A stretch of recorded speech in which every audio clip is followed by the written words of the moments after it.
Hello बच्चों, good morning. आज हम लोग फिजिक्स का एक चैप्टर है जिसका नाम है प्रकाश वैद्युत प्रभाव। इसके विषय में स्टडी करेंगे। तो बात करते हैं प्रकाश का वैद्युत प्रभाव। कहो चाहे डुअल नेचर ऑफ लाइट, तो तुम्हारे बुक्स में डुअल नेचर ऑफ लाइट या प्रकाश का द्वितीय प्रभाव कह सकते हो। डुअल नेचर ऑफ लाइट में देखो क्या बात करते हैं। ये कितने नंबर का था पेपर में? हमारे 6 नंबर का था। तो अब हम लोग इसको विस्तृत पढ़ते हैं। तो सबसे पहले बात करते हैं कि जो हमारा इलेक्ट्रॉन होता है, या कह सकते हो जो प्रकाश है,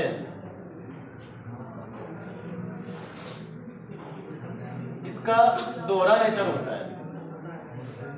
दोहरा नेचर का मतलब है ये हमारा तरंग की तरह भी कार्य करता है और ये हमारा कण की तरह भी कार्य करता है। मतलब जो प्रकाश होता है हम लोगों का, यह दो तरह कार्य करता है।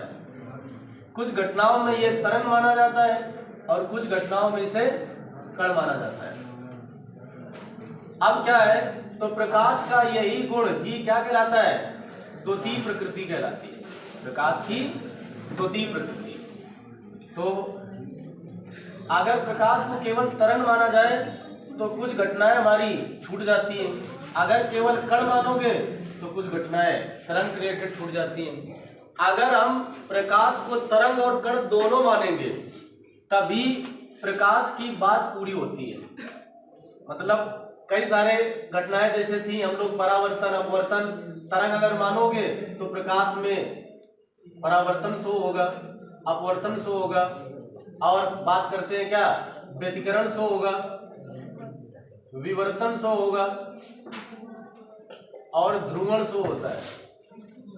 मतलब इन घटनाओं में प्रकाश को क्या माना गया है? तरंग माना गया है। अगर प्रकाश को तरंग मानोगे तभी ये घटनाएं हमारी क्या होती हैं? पूर्ण हो पाती है। अगर प्रकाश को कण मानते हैं तो कण से परावर्तन की घटना तो हो जाती है, अपवर्तन भी बता सकते हो,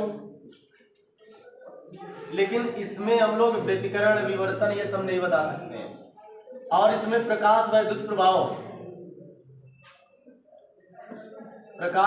प्रभाव बताया जाता है। तो याद रखना, अगर तुमसे कह दे विकिरणों की या प्रकाश की द्वितीय प्रकृति समझाइए, तो हमेशा क्या होता है? प्रकाश का वह नेचर या वह गुण जिसमें क्या हो, वह तरंग तथा कण दोनों की तरह कार्य करता है, उसे क्या कहते हैं? प्रकाश की द्वितीय प्रकृति कहते हैं। तो तरंग जब माना गया था तो बहुत सारी घटनाएं हम लोग प्रूव कर चुके हैं। ये सब हम लोग पहले पढ़ चुके हैं। इसमें सब लोगों ने क्या माना था? तरंग माना था प्रकाश को। इसके लिए हमारे हाइगेंस जी आए थे। हाइगेंस जी ने बताया था कि प्रकाश का एक ही तरह कार्य करता है, तरंग की तरह कार्य करता है। फिर बाद में एक वैज्ञानिक आए जिनका नाम था प्लांक जी। प्लांक ने बताया कि प्रकाश हमारा कण की तरह व्यवहार करता है। इसमें ऊर्जा के छोटे छोटे बंडल तथा पैकेट होते हैं। तो प्लांक जी ने कण बताया, हाइगेंस जी ने प्रकाश को तरंग बताया। अब इसमें सिचुएशन ये आई कि अब रियल में माना क्या जाए? प्रकाश को हम तरंग माने कि प्रकाश को कण माने? फिर बाद में इसको बता दिया गया कि इसमें दोनों गुण हैं, क्योंकि अगर तरंग मानते हैं तो प्रकाश वैद्युत प्रभाव बात पूरी नहीं हो पाएगी। अगर हम इसे कण मानते हैं तो इससे रिलेटेड जो व्यतिकरण था, विवर्तन था, ध्रुवण था, ये बात पूरी नहीं हो पाएगी। इस वजह से वैज्ञानिकों ने इसको बता दिया कि प्रकाश में दोनों गुण है। और यह सिद्धांत ही क्या कहलाया? प्रकाश का द्वितीय प्रकृति कहलाया या द्वैत प्रकृति कहलाया, डुअल नेचर ऑफ लाइट कहलाया। ठीक है, तो इसमें दोनों चीजें इनको मानी गई हैं। तो हम लोग तरंग पढ़ चुके हैं। ये कई बार ऑप्शन में भी आ चुका है कि प्रकाश तरंग की तरह कार्य करता है। ऑप्शन में लिखा रहता है तुम्हारे व्यतिकरण और परावर्तन, अपवर्तन और प्रकाश वैद्युत प्रभाव। तो इनमें कह देगा इसमें ये कहे की तरह कार्य नहीं करता है, तरंग की तरह कार्य नहीं करता है। तो कौन सा टिक करोगे ऑप्शन? प्रकाश वैद्युत प्रभाव। एक क्वेश्चन आ जाएगा, प्रकाश कण की तरह व्यवहार नहीं करता है।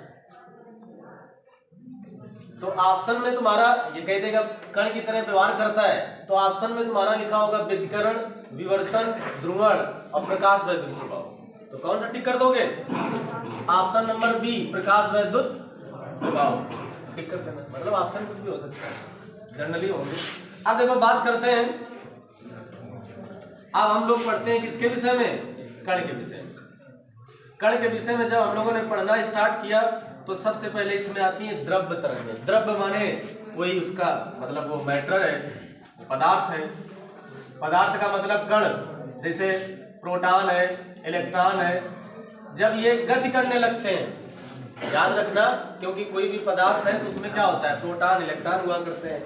जब ये गति करने लगते हैं, जब ये गति करने लगे, क्या करने लगे? गति करने लगते हैं, तो उनसे एक तरंगें बनती हैं। जब ये हमारे जो द्रव्य कण है, द्रव्य कण का मतलब हो गया प्रोटॉन, इलेक्ट्रॉन, ठीक है। और ये अगर जब गति करते हैं तो एक तरंगें उनसे जनरेट होती हैं, जिसे क्या कहते हैं? द्रव्य तरंगें कहते हैं। और इसे डी ब्रॉगली जी ने बताया, इस वजह से इसे डी ब्रॉगली तरंगदैर्घ्य भी कहते हैं। इनकी जो तरंगदैर्घ्य आती है, या उसे कह सकते हो डी ब्रॉगली तरंगें भी कह सकते हो, और इनकी जो तरंगदैर्घ्य होगी उसे क्या कहा जाएगा? डी ब्रॉगली तरंगदैर्घ्य कहा जाएगा। द्रव्य तरंगों को ही क्या कह सकते हो? डी ब्रॉगली तरंगें भी कह सकते हो। द्रव्य तरंगें किसे कहते हैं? हमने बताया जब द्रव्य कण, द्रव्य कण का मतलब प्रोटॉन, इलेक्ट्रॉन, न्यूट्रॉन आदि ये सब गति करने लगते हैं तो उनसे एक तरंगें उत्पन्न होती हैं, जिसे द्रव्य तरंगें कहते हैं। और इसे डी ब्रॉगली जी ने बताया, इस वजह से डी ब्रॉगली तरंगें भी कह सकते हो। इनकी जो तरंगदैर्घ्य होती है उसे क्या कह सकते हो? डी ब्रॉगली तरंगदैर्घ्य कह सकते हो। अब इससे रिलेटेड बेटा हम लोगों को डेरिवेशन भी करने हैं सब। जैसे बात करते हैं, हम लोग लेमडा निकालना सीखेंगे। इसकी तरंगदैर्घ्य जो ये तरंगें होंगी तो इनकी तरंगदैर्घ्य आएगी लेमडा बराबर H upon M dot C. M क्या होगा? उस कण का द्रव्यमान होगा। सी क्या होगा? उसकी उसमें प्रकाश की चाल होगी, कह सकते हो। एच प्लांक नियतांक होगा, ये आगे खैर बताएंगे। और हम एच बट्टे सी की जगह वी भी हो सकता है, तो ये क्या आ जाएगा? H upon M dot V, ये हमारा रेखीय संवेग होता है, तो ये फोटॉन का संवेग भी कह सकते हो। दूसरा डेरिवेशन करेंगे, lambda is equal to H upon under root 2m E. Yes तो जानी गए, एम पता ही है। ई क्या होता है? इसकी ऊर्जा होगी। जो ये फोटॉन, ये जो हमारे कण है चल रहे होंगे, इसकी क्या होगी? ऊर्जा। ऊर्जा को W भी लिख सकते हो, K भी लिख सकते हो, इसे QV भी लिख सकते हो। W बराबर QV भी होता है, तो इस वजह से ये भी लिखा जा सकता है। न्यूमेरिकल आएंगे इससे। इसको हम लोग ऐसे भी सॉल्व कर सकते हैं, 12.27 बट्टे में क्या? Root B. हमारा क्या आ जाएगा? इतने एंगस्ट्रॉम आ जाएंगे। तो इतनी बातें हम लोग ये बेटा सॉल्व करेंगे, कण मान करेंगे। अभी हम लोग कण और भी माने गए हैं, वो हम लोग बात करते हैं। सबसे पहले कुछ चीजें और सीख लेते हैं। बात करते हैं प्लांक परिकल्पना। प्लांक जी ने परिकल्पना क्या किया? प्लांक जी ने क्या बताया? अब बात करते हैं कि प्लांक जी ने क्या बताया था। प्लांक जी ने बताया कि जो हमारा प्रकाश है ये ऊर्जा के छोटे छोटे बंडलों तथा पैकेटों के रूप में चलता है। और एक चीज और याद रखना, जो ये डी ब्रॉगली तरंगदैर्घ्य है, इसके विषय में सबसे पहले डेविसन तथा जर्मर जी ने प्रयोग किया था। उन्होंने बताया था, मतलब इसका सत्यापन किया किसने? डेविसन तथा जर्मन प्रयोग। इसी के हिसाब से हम लोग ये जान पाए कि इनकी तरंगदैर्घ्य भी होती है इसमें। तो इन्होंने तरंगदैर्घ्य निकालना सिखाया। इसके लिए उन्होंने क्या किया था? जो इलेक्ट्रॉनों का निकिल क्रिस्टल से प्रकीर्णन पर आधारित था, इनका जो प्रयोग था वो इलेक्ट्रॉनों का निकिल क्रिस्टल से प्रकीर्णन पर क्या था? आधारित था। ये क्वेश्चन इससे तुम्हारा हट चुका है, अब ये आएगा नहीं, ये लॉन्ग में आया करता था। तो अब इस बार जो 30% एग्जाम में तुम्हारा सिलेबस कम हुआ है तो उसमें हटा दिया गया है, तो ये हमें नहीं पढ़ना है। तो बात करते हैं बेटा और भी चीजें क्या है, जैसे बात करते हैं प्लांक की परिकल्पना। प्लांक जी ने परिकल्पना किया, उन्होंने बताया कि जो हमारा प्रकाश चला करता है, जो प्रकाश है इससे जो ये चलेगा, हाइगेन जी ने माना था कि ये तरंगों के रूप में चलता है। इसके लिए उन्होंने क्या बताया था?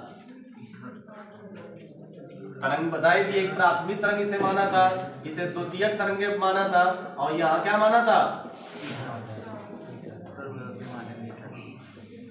बताया था सर्वव्यापी माध्यम ईथर में चला करती हैं। और एक इन्होंने ऐसा काल्पनिक पृष्ठ माना था कि जिसमें उसके कण प्रकाश के कंपन के क्या होते हैं, समान कला में होते हैं, उसे तरंगाग्र नाम दिया था। तरंगाग्र की बात बताई थी। अब यहाँ पर अगर बात करते हैं तो यहाँ पर इन्होंने क्या बताया, प्लांक जी ने बेटा बताया कि जो प्रकाश चलता है वो ऊर्जा के छोटे छोटे बंडल, मतलब ये छोटे छोटे इसमें बंडल होंगे, पैकेट होंगे, और इस तरीके ये प्रकाश हमारा आया करता है। प्रकाश स्रोत से, कोई भी प्रकाश स्रोत होगा, जरूरी नहीं सूर्य सबसे बड़ा प्रकाश स्रोत है, बाकी कोई भी जो प्रकाश स्रोत है, जो बल्ब हमारा जलता है, उससे भी जो ऊर्जा आएगी इससे, वो कैसे आ रही होगी, छोटे छोटे बंडलों तथा पैकेटों के रूप में आ रही होगी। और इसकी जो ऊर्जा होती है एचन्यू होती है। एचन्यू का पूर्ण गुणज होती है। किसी में 1 एचन्यू होगी तो किसी में 2 एचन्यू होगी, किसी में 3 एचन्यू होगी, किसी में 4, 5, 6। कभी भी ये भिन्न में नहीं होगा कि 1.5 एचन्यू, 1.25 एचन्यू, ऐसा कुछ नहीं है। मतलब ये भिन्न में नहीं होगा, ये फिक्स होता है। अर्थात इन्होंने जो ऊर्जा बताई फोटान, इसे उन्होंने फोटान माना था। इसे क्या माना, फोटान का मतलब ये छोटे छोटे बंडल तथा पैकेट है जो हमारे, ये इन्हें कैप्सूल भी कह सकते हो, एनर्जी कैप्सूल, ठीक है, ये कैप्सूल की तरीके वर्क करते हैं, एनर्जी कैप्सूल कह देते हैं, या फोटान कह दो, या ऊर्जा के छोटे छोटे बंडल तथा पैकेट कह दो। इसी को क्वांटा भी कह सकते हो। क्या कह सकते हो, क्वांटा कह दो, फोटान कह दो, एनर्जी कैप्सूल कह दो, ठीक है। तो जो ये हमारे आते हैं इनको हम लोग फोटान कहते हैं। इनकी जो ऊर्जा होती है वो एन होती है, कह सकते हैं। जहाँ एन का मतलब क्या हो जाएगा, एन का मतलब 1, 2, 3 इस तरीके डेस, ये नंबर आप हमारे क्या हो जाएंगे, फोटान की जाएगी, एनर्जी बताएगा ये, ठीक है। जनरली अगर हम एन न लिखें तो इसका मतलब 1 की बात कर रहे हैं किसी, ठीक है। तो हमारे कह सकते हो फोटान की जो ऊर्जा होती है वो E बराबर क्या होती है, एच होती है। जहाँ H क्या है, अब प्लांक जी ने बताया तो इसी को क्या बता दिया, प्लांक नियतांक बता दिया, प्लांक कांस्टेंट। तो प्लांक नियतांक बताया और इसका उन्होंने गणना किया और इसकी वैल्यू बताया 6.67 × 10⁻34 जूल सेकंड बताया। ये प्लांक नियतांक की क्या होती है, वैल्यू होती है। और जहाँ ये न्यू था, इसे न्यू लिखते हैं, V का थोड़ा तिरछा कर दो, तो ये फ्रीक्वेंसी बोलते हैं, मतलब ये प्रकाश की आवृत्ति होती है। इसे क्या कहते हैं, प्रकाश की आवृत्ति कहते हैं। तो ये बेटा भाई प्रकाश की क्या होती है, आवृत्ति हुआ करती है। न्यू बराबर होता क्या है, न्यू बराबर c/λ होता है। न्यू बराबर क्या होता है, c/λ। तो ये याद रखना है। तो E बराबर एक फार्मूला और बन जाएगा, fc/λ। जहाँ लैम्डा क्या होगा, प्रकाश की तरंग दैर्ध्य होगी, C क्या होगा, प्रकाश की चाल होगी। ये बात इन्होंने बताया, इसने। अब अभी टीजीटी में एक क्वेश्चन आया कि जो हमारी प्रकाश की जो आवृत्ति हुआ करती है उसके द्वारा जो फोटान है, फोटान की ऊर्जा के क्या होती है, अगर फोटान की ऊर्जा बढ़ा दिया जाए तो आवृत्ति में क्या परिवर्तन होगा, तो आवृत्ति भी क्या हो जाएगी, बढ़ जाएगी। तो जो हमारी फोटान की जो ऊर्जा होती है उसकी क्या आवृत्ति के अनुक्रमानुपाती होती है। अगर ऊर्जा ज्यादा है तो आवृत्ति भी क्या होगी, ज्यादा होगी। तो ये बात हो गई। अब बात करते हैं बेटा क्या, देहली आवृत्ति की बात करते हैं, कुछ ये चीजें और समझ लेते हैं। अब इसमें क्या हुआ करता है, देहली आवृत्ति से रिलेटेड। तो देखो देहली का मतलब होता है क्या, थ्रेशोल्ड, मतलब थ्रेशोल्ड बोलते हैं। अब बाकी देहली से रिलेटेड अब देहली आवृत्ति पहले पढ़ लेते हैं और देहली तरंग दैर्ध्य पढ़ लेंगे। ये पढ़ने के पहले तुम्हें कार्य फलन पता होना चाहिए क्या होता है, वर्क फंक्शन क्या है। कार्य फलन बेटा सीखते हैं अच्छे से क्या होता है, और ये भी अगर अच्छे से सीखना है तो पहले ये सीख लो, क्योंकि ये जब पता चल जाएगा तो ये ऑटोमेटिक पता चल जाएगा। बात करते हैं जैसे पदार्थों से इलेक्ट्रॉन उत्सर्जन की विधियां, कि कोई भी पदार्थ होता है उससे इलेक्ट्रॉन उत्सर्जन की कितनी विधियां हो सकती हैं, उसके इलेक्ट्रॉन उत्सर्जन की हमारी 3 विधियां होती हैं। किसी भी पदार्थ से इलेक्ट्रॉन उत्सर्जन की कितनी विधियां हुआ करती हैं, 3 विधियां होती हैं। नंबर 1 ताप आयनिक उत्सर्जन, ताप आयनिक उत्सर्जन। देखो ये सब तुम्हारे कोर्स में नहीं है, लेकिन अगर ये पता होगा तो ज्यादा बेटर रहता है, ठीक है।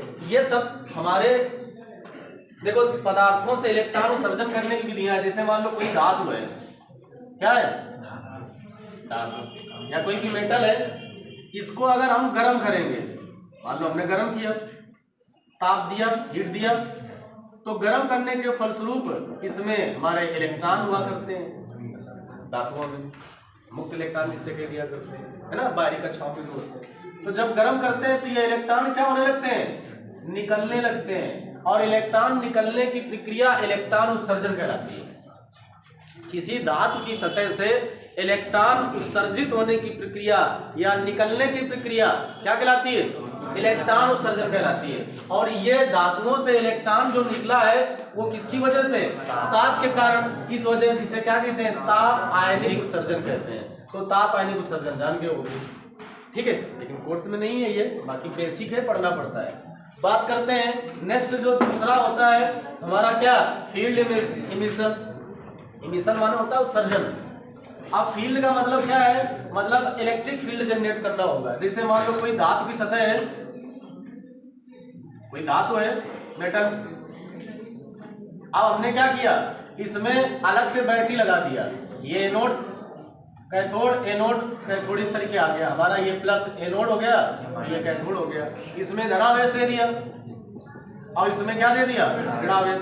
तो अब इसके अंदर जो इलेक्ट्रॉन है, अब इसमें प्रतिकर्षण बल लगेगा, जिसकी वजह से इलेक्ट्रॉन भागने की कोशिश करेंगे। और उसी समय जो इलेक्ट्रॉन ये धनावेश होगा, इसको अवशोषित करेगा, तो जिसकी वजह से इलेक्ट्रॉन तुरंत निकल पड़ेगा। और ये इस तरह इलेक्ट्रॉन निकलने की प्रक्रिया जो होगी उसे फील्ड इमिशन कहते हैं, ठीक है, ये इलेक्ट्रिक फील्ड इमिशन कह सकते हो। तो ये हमारा था इलेक्ट्रिक फील्ड इमिशन, वैद्युत क्षेत्र उत्सर्जन। अब नेक्स्ट बात करते हैं, जो तुम्हारा टॉपिक है नेक्स्ट कौन सा, प्रकाश उत्सर्जन।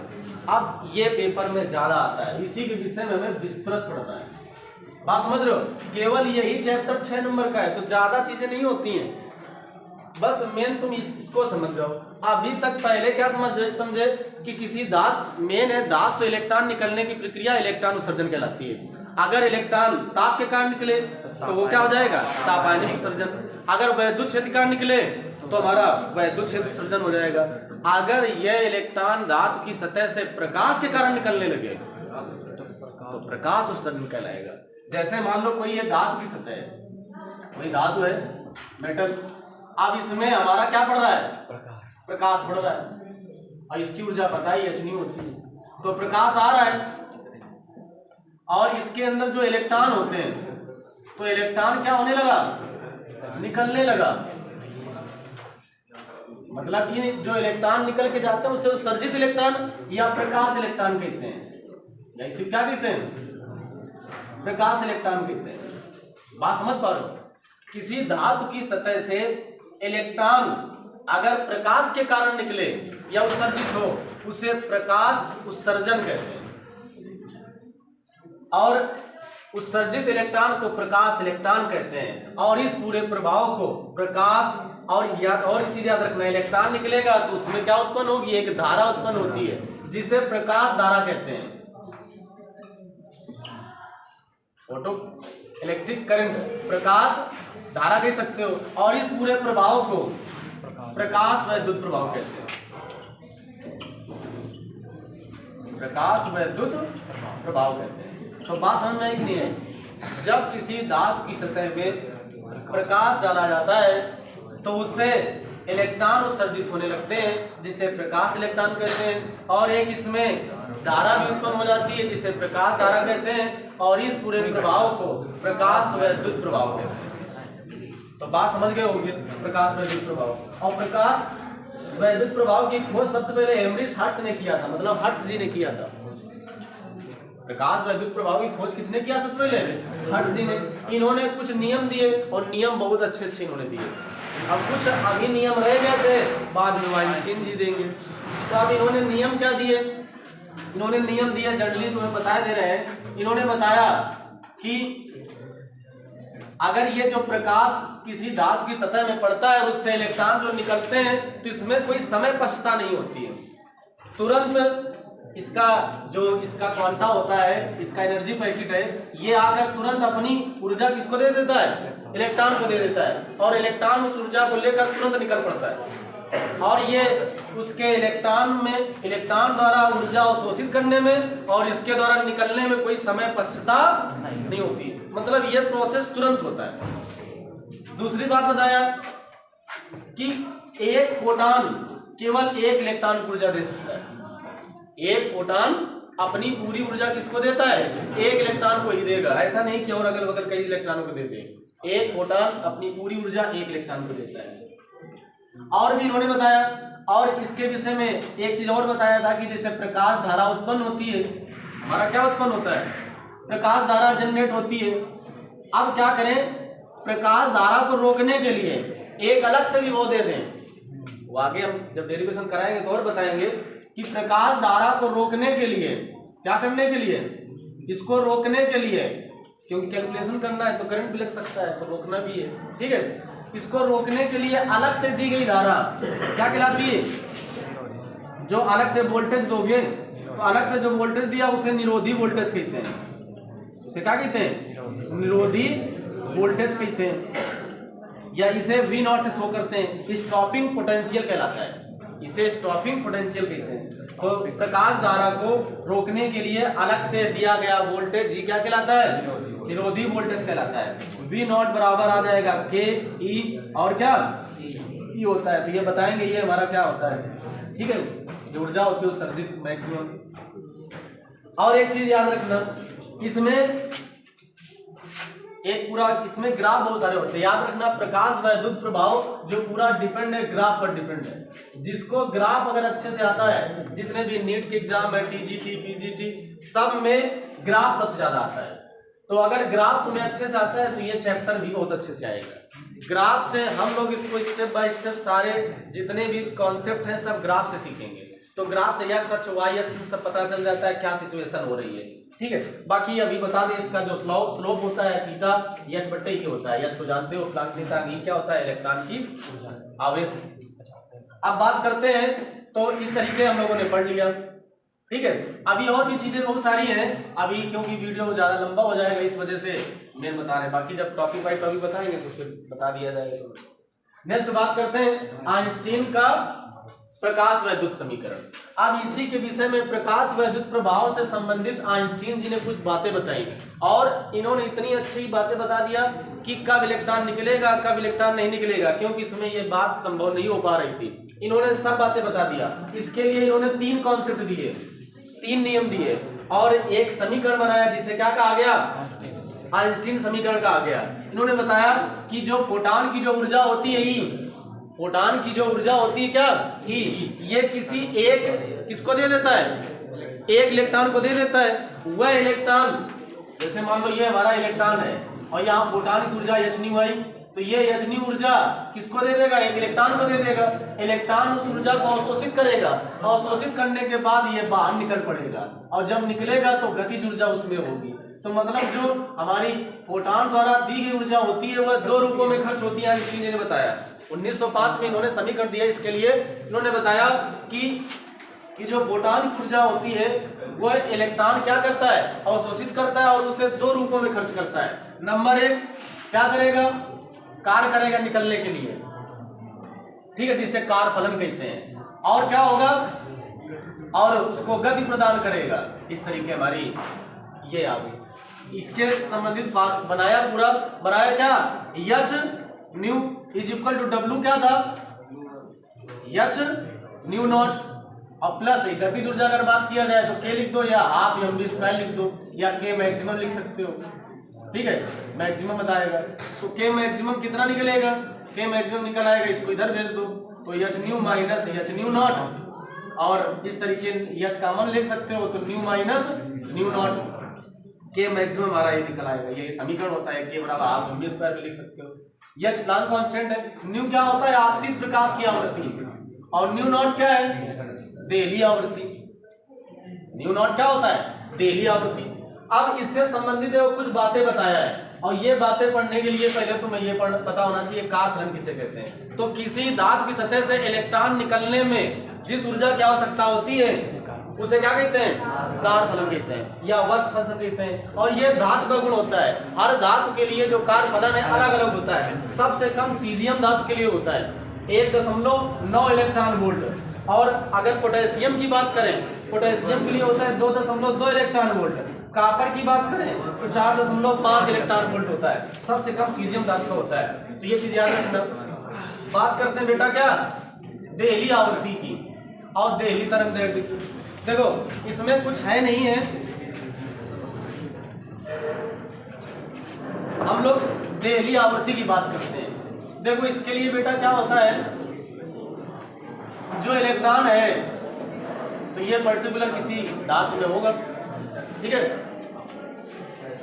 तो अब क्या होगा, जब इसमें प्रकाश पड़ेगा HU, तो इससे इलेक्ट्रॉन निकलने की, जरूरी नहीं कि निकलेंगे, निकलने की स्थितियां भी बताई इन्होंने बताया यदि आपतित प्रकाश ऊर्जा, ये देखो जो इस इलेक्ट्रॉन की जो ऊर्जा स्वयं की है, जो हमारी स्वयं की ऊर्जा होती है, जो इलेक्ट्रॉन की स्वयं की ऊर्जा होती है, उसे हम लोग क्या कहते हैं, W कहते हैं, W0 कह सकते हैं, कारफलन कहते हैं। और इसकी जो स्वयं की आवृत्ति होती है वो μ0 कहते हैं।